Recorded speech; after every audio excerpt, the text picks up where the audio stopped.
అందరికీ నమస్కారం అండి. Welcome back to my channel. ఈరోజు మనం చేపల పులుసు ఎలా చేయాలో చూసేద్దామా? చేపల పులుసు అంటే నార్మల్ చేపలు కాదండి, ఇది పండుగప్ప. ఈ చేప చాలా రేర్గా దొరుకుతుంది. మేమైతే హార్బర్కి వెళ్ళి దీన్ని తీసుకొచ్చామండి. చూసారు కదా, 3 kg ఫిష్ అన్నమాట. అక్కడే చేపించుకున్నాం మేము. ఇలా కట్ చేసి పెట్టిన చేపల ముక్కలు నేను ఇంటికి తీసుకొచ్చి నీట్గా అయితే వాష్ చేసుకున్నాను, పసుపు ఇంకా క్రిస్టల్ సాల్ట్తో. చేప చూసారు కదండి ఎంత థిక్గా ఉందో. దాని ముళ్ళు అయితే ఇంకా చాలా పెద్దగా ఉంది. దీన్ని బట్టి తెలుస్తుంది మనకి చేప ఎంత స్ట్రాంగ్గా ఉంటుందో.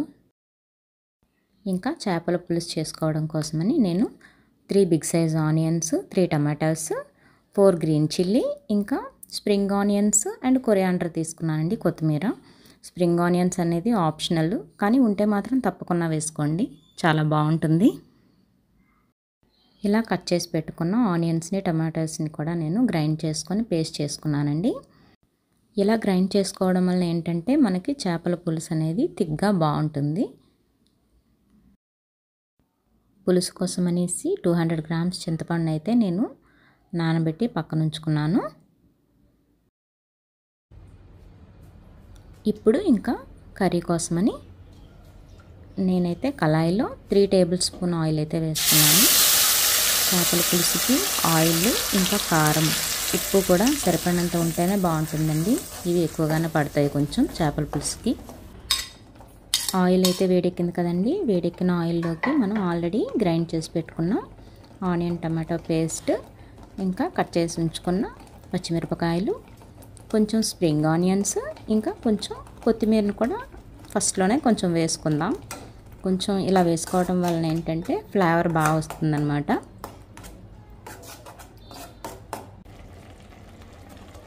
ఇలా కలుపుకుంటూ కొంచెం ఈ టెక్స్చర్ అంతా కూడా గోల్డెన్ కలర్ వచ్చేలా చూసుకోవాలి మనం.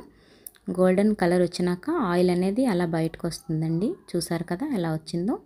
ఇప్పుడు ఇందులోకి మనం అల్లం వెల్లుల్లి పేస్ట్ ఒక 2 tablespoon వేసుకొని బాగా కలుపుకోవాలి. అల్లం వెల్లుల్లి పేస్ట్ అనేది పచ్చివాసన పోయేంత వరకు కూడా మనం వేయించుకోవాలండి.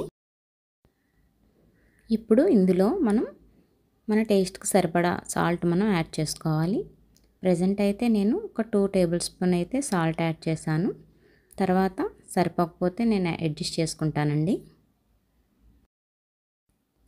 ఇందులో అయితే ఇంకా మనం ఒక 1/2 teaspoon పసుపు, ఇంకా 2 tablespoon కారం, రెడ్ చిల్లీ పౌడర్ని కూడా యాడ్ చేసుకుందాం.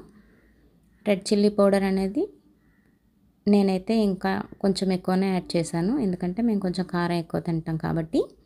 చేపల పులుసులోకి చెప్పాను కదండి, కారము, పులుపు, ఉప్పు ఈ 3 కూడా పర్ఫెక్ట్గా సెట్ అయితేనే పులుసు అనేది చాలా బాగుంటుంది తినడానికి మనకి. ఇప్పుడు ఇందులో మనం ఆల్రెడీ నానబెట్టి ఉంచుకున్న చింతపండు వాటర్ని అయితే యాడ్ చేసేసుకుందాం. చింతపండు వాటర్ యాడ్ చేసేసుకున్న తర్వాత కట్ చేసి పెట్టుకున్న చేపలు ఉన్నాయి కదండి, ఆ చేపలని 1 by 1 నెమ్మదిగా ఈ పులుసులోకి దించుకోవాలి.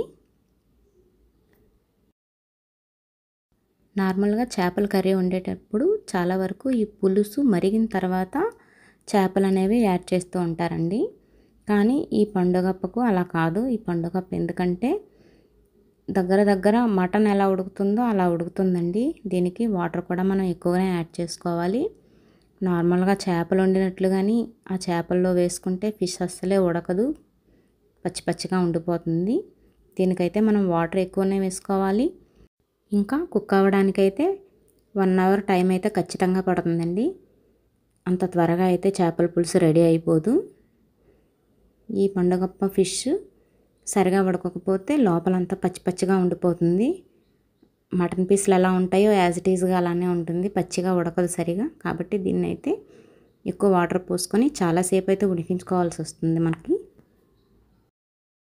ఈ ఫిష్ చాలా రేర్గా దొరకడం వలన దీని కాస్ట్ కూడా చాలా ఎక్కువే ఉంటుందండి. అయితే కాస్ట్ ఎంత ఎక్కువ ఉంటుందో ఫిష్ టేస్ట్ కూడా అంతే బాగుంటుంది, చాలా చాలా బాగుంటుంది ఫిష్. ఫిష్ అంటే ఇష్టం లేని వాళ్ళు కూడా, తినలేని వాళ్ళు కూడా ఈ ఫిష్ తింటే తప్పకుండా వాళ్ళు నెక్స్ట్ టైం నుంచి ఫిష్ తినడానికి ఇష్టపడతారు, ఎందుకంటే అంత బాగుంటుంది కర్రీ. చూసారు కదా అండి, కర్రీలో ఆయిల్ అయితే పైకి తేలింది. ఆయిల్ పైకి తేలింది అంటే ఆల్రెడీ ఇది కుక్ అయిపోయిందని అర్థం. ఇప్పుడు మనం ఫైనల్గా కొంచెం స్ప్రింగ్ ఆనియన్స్ ఇంకా తరిగి పెట్టుకున్న కొత్తిమీరను కూడా యాడ్ చేసుకొని స్టవ్ ఆఫ్ చేసుకుందాం. చేపల పులుసు ఎప్పుడైనా వేడిగా తినేదానికంటే చల్లారిన తర్వాత తింటే దాని టేస్ట్ చాలా చాలా బాగుంటుంది. అంతేనండి, ఫిష్ కర్రీ అయితే రెడీ అయిపోయింది. మీకు ఈ రెసిపీ నచ్చిందా? అయితే నా వీడియోని లైక్ చేసి, షేర్ చేసి, సబ్స్క్రైబ్ చేసుకోండి. Thanks for watching.